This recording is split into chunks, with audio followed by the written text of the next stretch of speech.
Pagkatapos ngayon, wala kayong kandidato, gusto niyo ipa-reopen, nakakagigil kayo eh.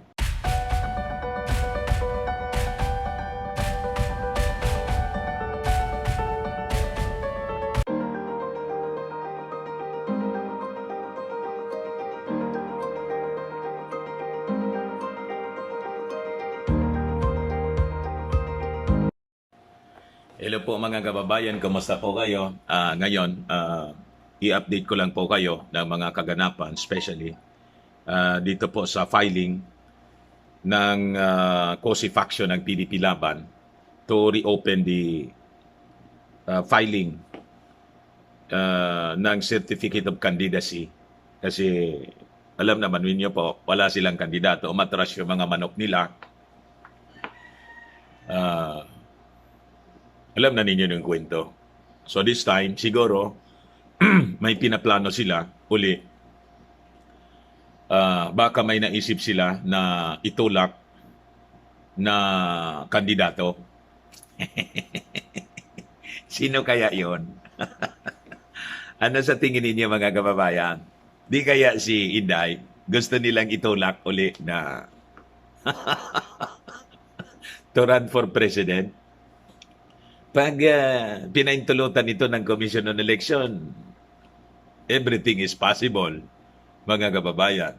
Baka biglang yung unit team, pak! Di ba? Remember that blood is thicker than water, mga kababayan. At yung laro ng mga taong ito, ay,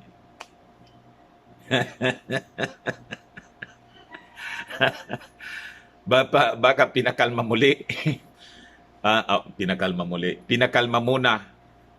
Then afterwards, siyempre pamilya sila, nag-uusap-usap sila. Ano niya, kumusta? Nakuha mo na niya yung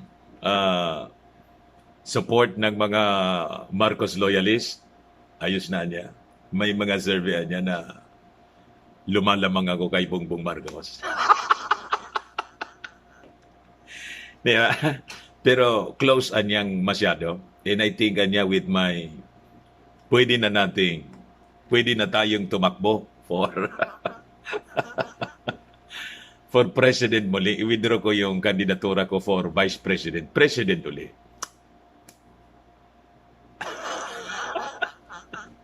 Hindi kaya ito yung plot? Mga kababayan. So anyway, yung issue rito po, ay yung balita dito doon sa petition ni COSI, yung COSI faction ng PDP Laban, ay yung in-bank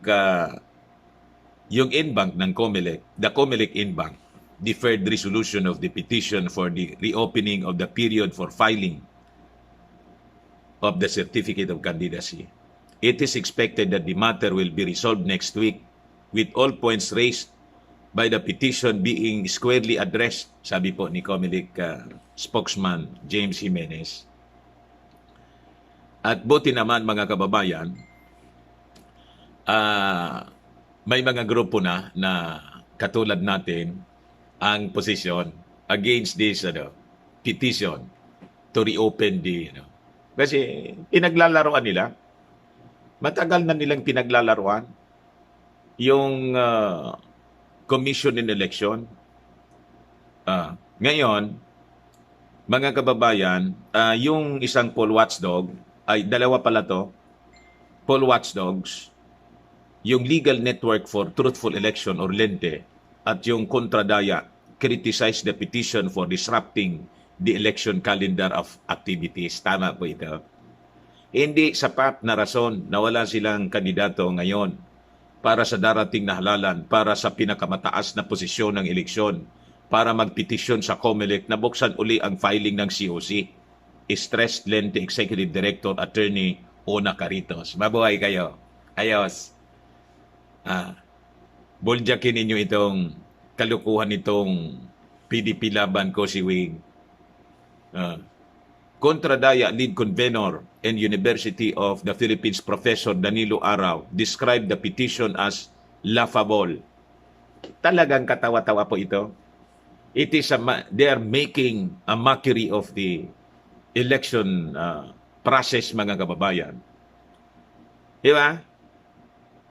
We call on COMELEC at this particular point to dismiss altogether. Dismiss it altogether because it is practically a nuisance position. We are now moving forward with the schedule for the elections, and to have it stymied by such a nuisance petition is basically unacceptable. Talaga.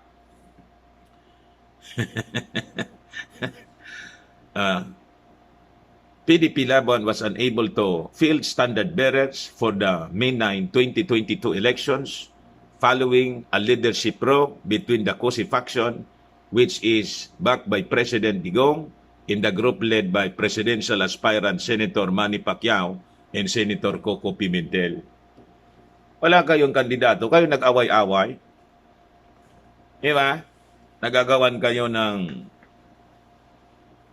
posisyon, yung pagkaganid ninyo sa posisyon, tapos idadamay ninyo yung mga mamamayang Pilipino, pipirwisyo ninyo, pati yung Commission on Election.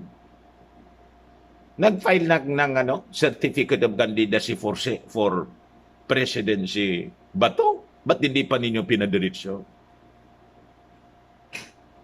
Tapos, pinalitan ni Mongo. Nang tumakbo si Mongo, di man pala ready, umatras. Di ba? Nakakainit ng ulo yon. Pagkatapos ngayon, wala kayong kandidato, gusto niyo ipa-reopen, nakakagigil kayo eh. Ano ngayon ang plano ninyo? Di ba? Tama yung sabi nila, you want to disrupt the election activities, and possibly, tama din yung analysis ng Pimentel Wing ng PDP Laban, yung sinabi nila na it is a ploy to postpone the election para you continue on, alams na, your cling to power. Yun ang intention ninyo.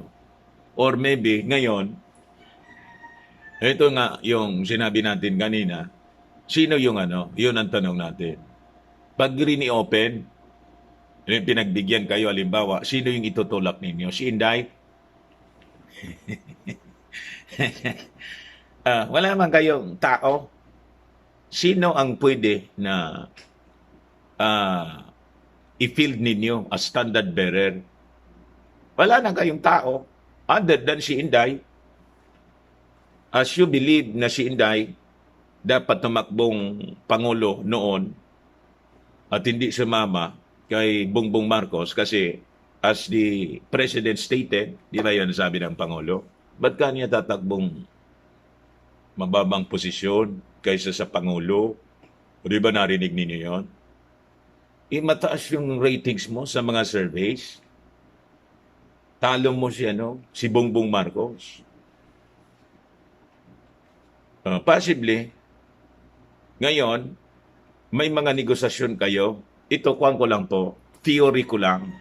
May guess. Ano ang rason at sino yung nasa isip ninyo? And remember, sabi ko nga kanina, blood is thicker than water. Yung mga away-away, ang tingin ko nga, drama ninyo. Di ba? Kaya lang, yung unang drama ninyo, hindi man nangyari. Hindi umobra yung inyong mga leverage. Yung laro ninyo para magkaroon ng leverage kayo kay Bongbong Marcos, hindi umobra kasi firm yung posisyon ni Bongbong Marcos. Never to slide. Di ba? Hindi umobra. And this time, because of that, sabi ko nga, si Inday, napilitan na lang na kasi tingin niya, hindi niya ako obra kasi yung boto naman kay tatay, majority of that galing sa mga Marcos Youth Loyalists. And this time, nag-unit team, may mga surveys, may isang survey po na lumamang siya, no? Diba? lumamang si Inday, mas marami yung boto kaysa kay Bongbong Marcos. 54 yata yon at 51 si Bongbong Marcos, or 55 si at 52 si Bongbong Marcos. Remember? Ang hindi ninyo siguro na-realize, kasi yung posisyon na tinatakbuhan ni Inday, di si Presidente. Iba naman kung Presidente, o magkita natin kung Presidente siya.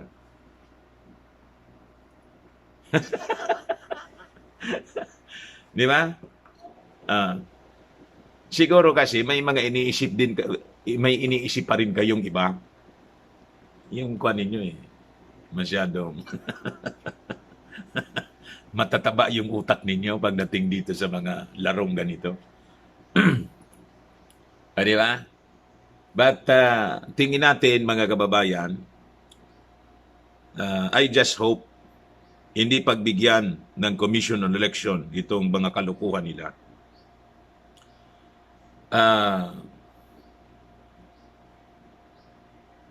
The group cited alleged violation of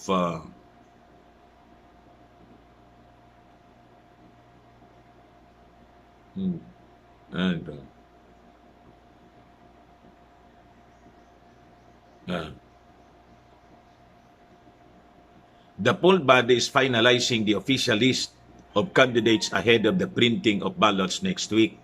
Meanwhile, a petition urging the poll body to postpone the elections until 2025 filed by the National Coalition for Life and Democracy was not tackled in the in-bank session, sabi po ni Jimenez. The matter was maybe candidated for next week in bank. Talagang sunod-sunod ang mga aksyon nitong mga grupong may maitim na adhikain. The group cited alleged violations of BIDCO protocols by 2022 aspirants during the respective meet and greet in caravans with supporters. Ginamit pang rason.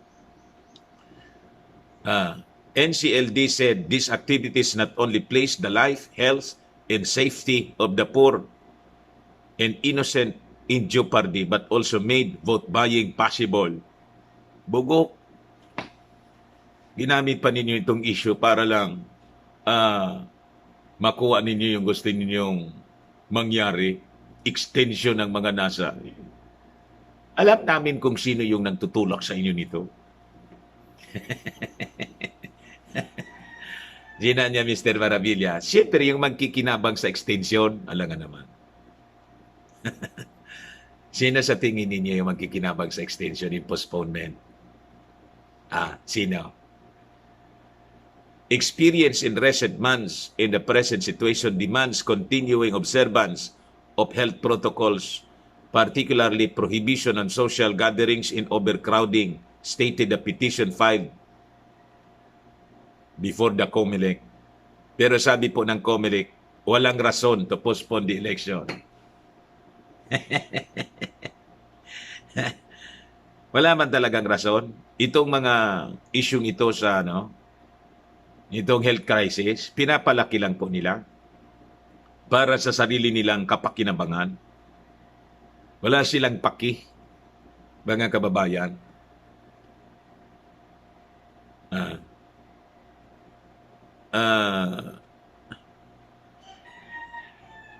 Sabi po ng COMELEC,